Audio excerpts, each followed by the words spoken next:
Hello student, আমি অমর Chakraborty, Mathabhanga government ITI এর MMB ট্রেডের instructor. তো আজ আমরা যে টপিকটা নিয়ে আলোচনা করব সেটা হচ্ছে গেজেস ইউজ ইন অটোমোবাইল। একটা অটোমোবাইলে কি কি ধরনের গেজ আমাদের ইউজ হয় সেসব সম্বন্ধে আমরা জানবো। তো সব থেকে ফার্স্ট আমাদেরকে জানতে হবে গেজ এই জিনিসটা কি। গেজ বিভিন্ন রকমের হতে পারে। এক কথায় আমরা যদি বলি গেজ, গেজ হচ্ছে এমন একটা ইনস্ট্রুমেন্ট বা একটা ডিভাইস যে কোনো কিছু মেজারমেন্ট করে তার রিডিংটা আমাদের সামনে তুলে ধরে। ঠিক সিম্পল, আমরা যদি কোনো স্কেলকে ধরি, স্কেল যেমন কোনো কিছু ডিস্টেন্স মেজার করতে আমাদের কাজে লাগে। ওকে, তো অটোমোবাইলের যেসব গেজগুলো আমাদের ইউজ হয়, এক নম্বর হচ্ছে ফিউল গেজ, দু নম্বর টেম্পারেচার গেজ, তিন নম্বর অয়েল প্রেসার গেজ। কমনলি এই তিনটে গেজ আমাদের অটোমোবাইলে ইউজ হয়। এছাড়াও স্পিডোমিটার আছে, ওকে, যেটা আমাদের বাইক যখন চলে স্পিড কত স্পিডে সেটা রানিং হচ্ছে সেটা আমাদের মেনশন করে। ফুয়েল গেজ কোন জিনিসটা, যেটা আমরা সবাই জানি, প্রত্যেকটা গাড়িতেই ফুয়েল মিটার থাকে, যেখানে এমটি আর ফুল যে পুরো ডায়াগ্রামটা দেওয়া থাকে সেখান থেকে আমাদেরকে কি ইন্ডিকেট করে, আমাদের ট্যাঙ্কে কতটা পরিমাণ ফুয়েল এই মুহূর্তে বর্তমান আছে। টেম্পারেচার গেজ কি কাজে লাগে, ইঞ্জিন কতটা টেম্পারেচারে রয়েছে সেটা আমাদেরকে ইন্ডিকেট করে। অয়েল প্রেসার গেজ আমাদের হাইড্রোলিক যে অয়েল যে ইউজ হয় তো তার কতটা প্রেসার রয়েছে সেটা আমাদেরকে ইন্ডিকেট করে। তো সিম্পল কথায় বলতে গেলে গেজ আমাদেরকে কোনো কিছু রিডিং নিতে সাহায্য করে। ওকে, তো আজ আমরা এই ফার্স্ট ক্লাসে যেটা আমরা পড়বো সেটা হচ্ছে কি অনলি ফিউল গেজ। আর ফিউল গেজে যাওয়ার আগে আমি বলে দিই, এটা আমাদের সেকেন্ড চ্যাপ্টার।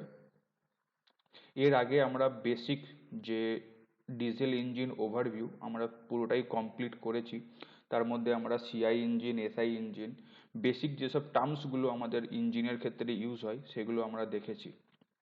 ওকে, তো আজকে আমরা যেটা স্টার্ট করতে চলেছি সেটা হচ্ছে কি ফিউল গেজ। ওকে, তো আগে আমরা এর একটা থিওরি পার্ট দেখে নিই ফিউল গেজ সম্বন্ধে, এবং তারপরে আমরা একটা ভিডিও দেখব। তো অ্যাট ফার্স্ট ফিউল গেজ এর পারপাস কি হয়, কি কারণে ব্যবহার হয়। It is use to know the quantity of fuel available in the fuel tank. এটা আমাদেরকে কি জানতে সাহায্য করে, ফুয়েল ট্যাঙ্কে কতটা পরিমাণ ফুয়েল আমাদের অ্যাভেলেবেল আছে সেটা জানতে কাজে লাগে। ফুয়েল গেজের মেন দুটো পার্ট হয়, এক নম্বর হচ্ছে ট্যাঙ্ক ইউনিট, দু নম্বর হচ্ছে গেজ ইউনিট বা ড্যাশ ইউনিট। ওকে, ট্যাঙ্ক ইউনিট যেটা আমাদের ট্যাঙ্কের সাথে রিলেটেড থাকে, যেখানে আমাদের ফিউল ট্যাঙ্ক যেখানে থাকে তার সাথে কানেক্টেড থাকে।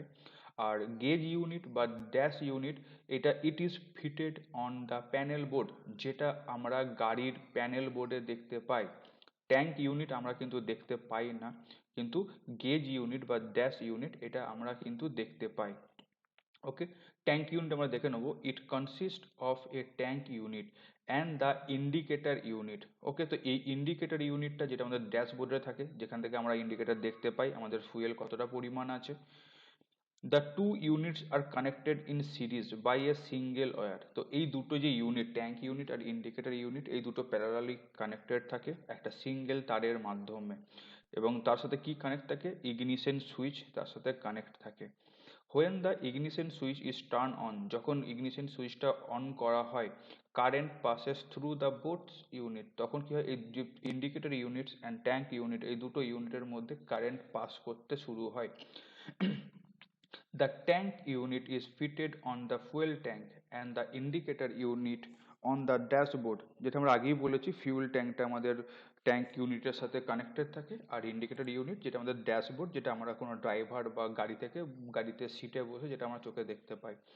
The tank unit consists of a hinge arm with a float fitted at one end and a sliding contact at the other end and also a variable resistance. ওকে, তো tank ইউনিটে এই যে variable resistance, এটা হচ্ছে সব থেকে একটা heart বলতে পারো ট্যাঙ্ক ইউনিট বা আমাদের যে ফুয়েল গেজ, এর যে মেন হার্ট বা বলতে গেলে এর যে মেন কাজ যেটা করে সেটা কে করে, এই ভ্যারিয়েবল রেজিস্ট্যান্স। ওকে, ডিটেলসটা আমরা একটু পরেই দেখছি। The sliding contact moves along the resistance. The float arm moves up and down as the level of fuel in the tank changes. এই যে ফ্লোট আর্ম যেটা থাকে, এটা কি হয়, যখন এটা ফুয়েল ট্যাঙ্কের সঙ্গে অ্যাড থাকে, ফুয়েল যখন কম বা বেশি হয় তার সাথে সাথে এই ফ্লোট আর্মটাও আপ অ্যান্ড ডাউন মুভ করে। The movement of the float arm changes the electrical resistance in the circuit. যে সার্কিট আমরা একটু আগে বললাম যে রেজিস্ট্যান্স, ওকে, এই রেজিস্ট্যান্সের সাথেই কানেক্ট থাকে কোনটা, এই ফ্লোট আর্মটা। এই ফ্লোট আর্মটাই মেন কি করে, ইলেকট্রিক্যাল রেজিস্ট্যান্সের সাথে কানেক্ট থাকে এবং যেটা আমাদের মিটার ইন্ডিকেটর সব থেকে মেন কাজ করে। ওকে, এরপর দেখে নিই গেজ ইউনিট বা dash unit. It is fitted on the panel board, two terminal. এখানে 8 9 এখানে যে ইয়েগুলো দেওয়া আছে নাম্বারিংগুলো, এটা আমরা যখন এরপরে এই যে ডায়াগ্রামটা দেখব, এখানে এই ডায়াগ্রামগুলো এখানে বলে দেওয়া হয়েছে। তো তার আগে আমরা একটু থিওরি পার্টটা দেখে নিই, তো তারপরে আমরা ডায়াগ্রামটাও ভালো করে দেখে নেবো। টু টার্মিনালস, হ্যাঁ আমি এখন এই নাম্বারগুলো মেনশন করছি না। Two terminals are connected to the tank unit's terminal and ignition switch respectively. It consists of two coils and a pointer with the magnet attached to it. ওকে, এবার এই যে পুরো যে ফাংশনটা ওয়ার্কিং কি করে পুরো ফাংশনটা হচ্ছে সেটা আমরা দেখে নিই। When the ignition switch is on, current from the battery flows to the coil and a magnetic field is produce. যখন ইগনিশন সুইচটা অন হয়, কারেন্ট ব্যাটারি থেকে কারেন্টটা ফ্লো করে কয়েলের মাধ্যমে এবং একটা ম্যাগনেটিক ফিল্ড তার চারিপাশে একটা ম্যাগনেটিক ফিল্ড তৈরি হয়। When the tank is full, the float raises above and moves the sliding contact to the high resistance. যখন ট্যাঙ্ক ফুল থাকে, যখন এই ফ্লোটটা যখন ওপর দিকে উঠে যায়, তখন এই স্লাইডিং কন্ট্যাক্টটা কি হয়, হাই রেজিস্ট্যান্স পজিশনে গিয়ে পজিশনে থাকে। The current flowing through the coil also flows through the coil 11. ওকে, যে দুটো কয়েল থাকে আমরা আগেই দেখেছি, এখানে লেখা আছে দুটো কয়েল 11 আর 12, দুটো কয়েলেই তখন কিন্তু কারেন্ট বা ম্যাগনেটিজম কিন্তু কাজ করে। কিন্তু the magnetism of the coil 12 becomes weaker, মানে দুর্বল। তো যখন ট্যাঙ্ক যখন ফুল পজিশনে থাকে তখন 12 নম্বর যে ইন্ডিকেশন করা আছে যে কয়েলটা, সেই কয়েলটা কি হয়, একটু দুর্বল হয়ে পড়ে কার তুলনায়, 11 নম্বর কয়েলের তুলনায়। ওকে, তো এটা তোমরা হয়তো ডিটেলস টনিক তোমরা আগে ভালো করে তোমাদেরকে ডায়াগ্রামটা দেখিয়ে দিই। এটা হচ্ছে কি ডায়াগ্রাম, তোমরা নিশ্চয়ই ভালো করে বুঝতে পারছো। এই যে ওপরে যেটা আমি এখন মেনশন করছি সেটা কি, সেটা হচ্ছে ট্যাঙ্ক ইউনিট।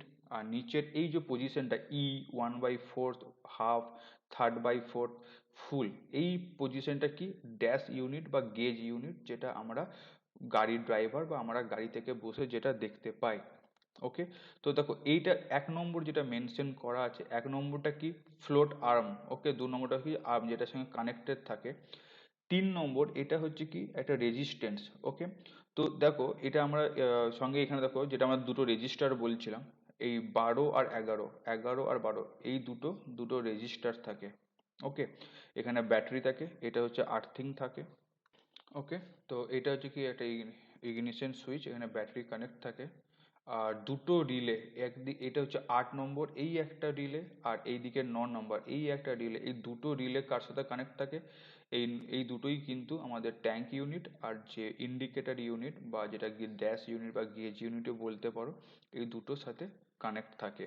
ওকে, তো এরপর আমরা একটা ইয়ে দেখে নেবো, পুরো একটা অ্যানিমেশন, যাতে তোমাদের পুরো ব্যাপারটা যাতে বুঝতে সুবিধা হয়।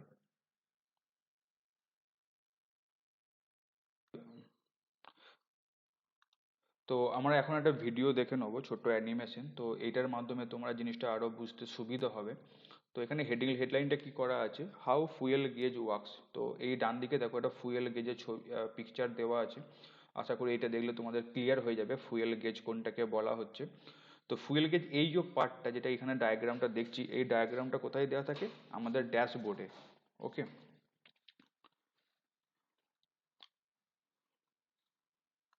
তো আমরা যখনই ফোর হুইলার হোক বা টু হুইলার হোক, আমরা যখনই কোনো গাড়ি স্টার্ট করি বা গাড়ি যখন চালানোর আগে আমরা সব থেকে আগে কি দেখে নিই, আমাদের গাড়িতে কতটা কি ফুয়েল কতটা কি আছে। তো আমরা কি কি টপিক দেখব, ফুয়েল গেজের টাইপস, 2 নম্বর দেখব কনস্ট্রাকশন, 3 নম্বর দেখব কিভাবে সে ওয়ার্কিং করছে, 4 নম্বর ফেল অ্যান্ড সেফ যে মেকানিজমটা আছে। অ্যাট ফার্স্ট টাইপ, তো আমাদের দুটো টাইপস হয়, একটা হচ্ছে analog type digital type. Analog টাইপটা বেশিরভাগ গাড়িতে অ্যানালগ টাইপ থাকে, আর ডিজিটাল টাইপটা এখনকার কিছু মডার্ন যে হাই ব্র্যান্ডেড গাড়িগুলো তাতে digital type fuel gauge use হয়। এবং এবার হচ্ছে কি কনস্ট্রাকশন, সব থেকে কনস্ট্রাকশনে এই যে পার্টটা থাকে সেন্সিং ডিভাইস, এই সেন্সিং ডিভাইসটা থাকে তোমার কোথায়, এটা ট্যাঙ্ক ইউনিটের সাথে কানেক্টেড থাকে। এইটা একটা পয়েন্টার এবং এটা হচ্ছে এটা এটা একটা হচ্ছে স্ট্রিপ থাকে। ওকে, এটা একটা স্ট্রিপ থাকে, এটা সেটাকে সেন্সিং ডিভাইস বলে। আর আরেকটা থাকে কি ইন্ডিকেটর ডিভাইস। এটা হচ্ছে কি ফুয়েল ট্যাঙ্ক, এটা হচ্ছে কি ফ্লোট আর্ম। এই দেখো এই ফ্লোট আর্মের ঠিক মাথার ওপরেই এই যে সেন্সিং ডিভাইস যেটা আমি বললাম একটু আগে দেখালাম, তো সেটা এখানে কানেক্টেড থাকে। আর এটা আমরা যে একটু আগে যে ডায়াগ্রামটা দেখলাম, এই ডায়াগ্রামে এই দুটো কয়েল থাকে, দুটো কয়েল, এটা হচ্ছে কি ইন্ডিকেটর ইউনিট, এটা হচ্ছে ইঙ্ক প্রিন্টেড স্ট্রিপ, আমরা একটু আগেই দেখে নিয়েছি।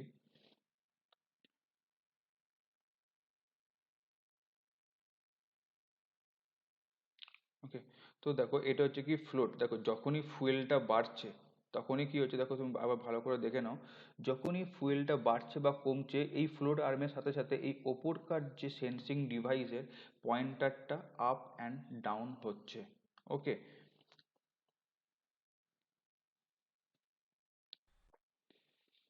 এবং এখানে আমাদের দুটো যে রেজিস্ট্যান্স পেয়েছি, এটাকে একটা রেজিস্ট্যান্স কিসের, এই রেজিস্ট্যান্সটা কিসের সাথে কানেক্টেড থাকে, এই সেন্সিং ডিভাইসের সাথে। এবং আর একটা যেটা ডিভাইস আছে সেটা কিসের সাথে কানেক্ট থাকে, সেটা ব্যাটারির সাথে। এবং মাঝখানে একটা ইগনিশন সুইচ ইউজ করা হয়।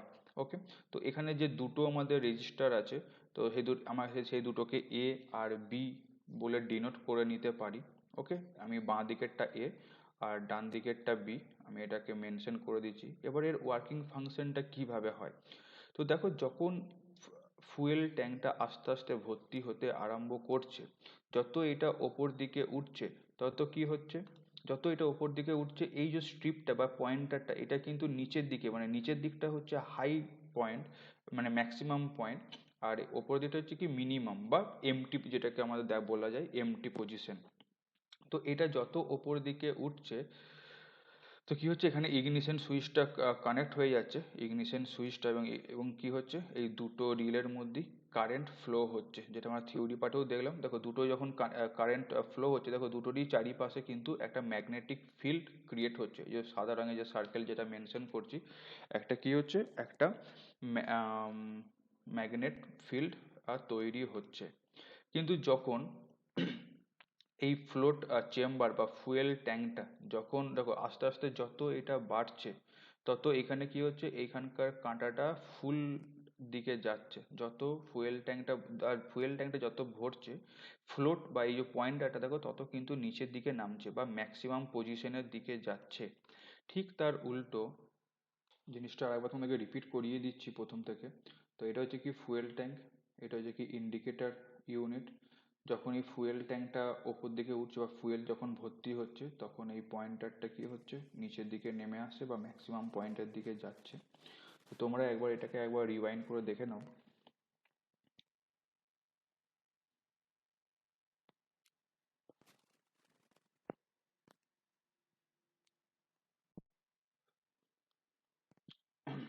তো যত ফুয়েলটা যত ভরছে বা ফুয়েল লেভেল যত বাড়ছে, ফ্লোট বা এই পয়েন্টারটা তত নিচে বা ম্যাক্সিমাম দিকে আসছে। এবং তার সাথে সাথেই এখানকার যে পয়েন্টারের যে কাঁটাটা আছে সেটা এমটি থেকে ফুলের দিকে যাচ্ছে।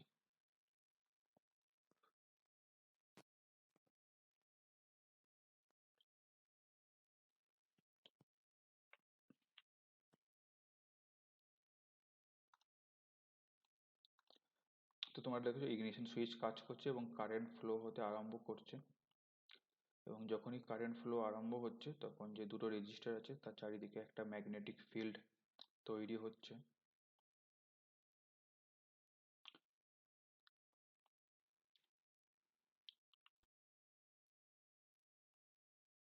এই ফুয়েল লেভেল যত আস্তে আস্তে বাড়ছে, দেখো এখানকার পয়েন্টারটাও কিন্তু এমটি থেকে কিন্তু ফুলের দিকে যাচ্ছে।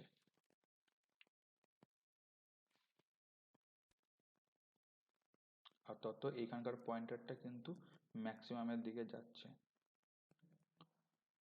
তো এখানকার টোটাল ফাংশনটা কি করে হয় একটু ভালো করে বুঝে নেবে। যখন এই পয়েন্টারটা রেজিস্ট্যান্সের ম্যাক্সিমাম দিকের দিকে যাচ্ছে, মানে নিচের দিকে যত নামছে বা যত ট্যাঙ্কটা ফুল হচ্ছে, এখানে যে কারেন্টটা পাস হচ্ছে, এখানে কিন্তু দুটো এ আর বি, যে দুটো আমাদের যে রেজিস্ট্যান্স আছে, এই দুটোর মধ্যেই কিন্তু কারেন্ট পাস হচ্ছে। কিন্তু এখানে কি হচ্ছে, যখন এটা ট্যাঙ্কটা ফুল হচ্ছে বা ফুল যত বেশি ট্যাঙ্কটা ভর্তি হচ্ছে, তত এই বি বা ডান দিকের যে রেজিস্ট্যান্স, এর মধ্যে কিন্তু কারেন্টটা বেশি পাস হয়। ওকে, তো কারেন্ট যেহেতু বেশি পাস হচ্ছে, তো এর যে ম্যাগনেটিক ফিল্ড, এর ম্যাগনেটিক ফিল্ডের মাত্রা তত বেড়ে যাচ্ছে। এবং এই এই এ আর বি এর মাঝখানে একটা ম্যাগনেট থাকে, যে ম্যাগনেটটা এই পয়েন্টারের সাথে কানেক্টেড থাকে। তো যখনই এই বি বা ডান দিকে যখনই যখনই ম্যাগনেটিক ফিল্ড বেশি কাজ হচ্ছে বা বেশি প্রেসার দিচ্ছে, তো পয়েন্টারটা তখন কোন দিকে সরে আসবে? নিশ্চয়ই ফুলের দিকে। ঠিক তার উল্টো, ফুয়েল ট্যাঙ্ক যত আস্তে আস্তে কমতে আরম্ভ করবে, তত এই পয়েন্টারটা কি হচ্ছে, নিচে ওপর দিকে উঠছে বা মিনিমামের দিকে যাচ্ছে। তখন কি হচ্ছে, তখন এর উল্টো, তখন কি এ এ যে রেজিস্ট্যান্সটা আছে, এর যে ম্যাগনেটিক ফিল্ডটা বেশি শক্তিশালী হয়ে যায় বি এর থেকে। যেহেতু তাহলে তাহলে তখন কোন দিকে এই পয়েন্টারটা কোন দিকে সরে আসবে? বাঁ দিকে বা এমটির দিকে। দেখো এবার দেখো, যে ফিল্ড যত কমছে, তখন কি হচ্ছে, এ পোর্শনটার ম্যাগনেটিক ফিল্ডের মাত্রা বেড়ে যাচ্ছে এবং এই যে পয়েন্টারটা তখন এমটির দিকে চলে আসছে।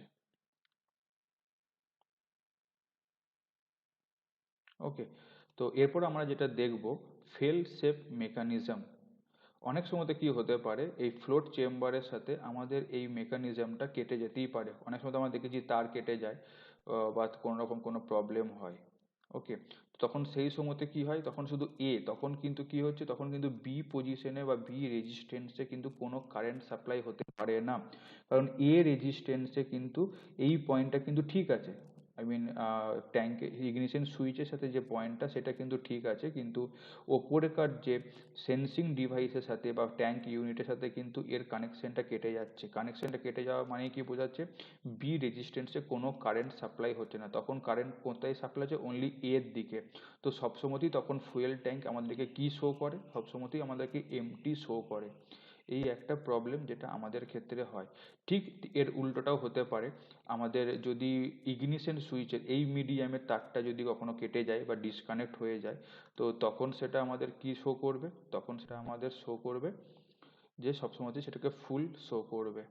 ওকে, তো আশা করি এই টপিকটা তোমাদের বোঝা গেছে। তো তোমরা এই ভিডিওটা বারবার করে দেখো, এবং এটা খুবই একটা ইন্টারেস্টিং একটা টপিক।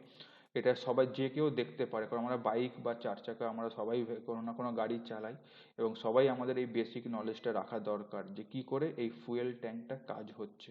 Okay, thank you.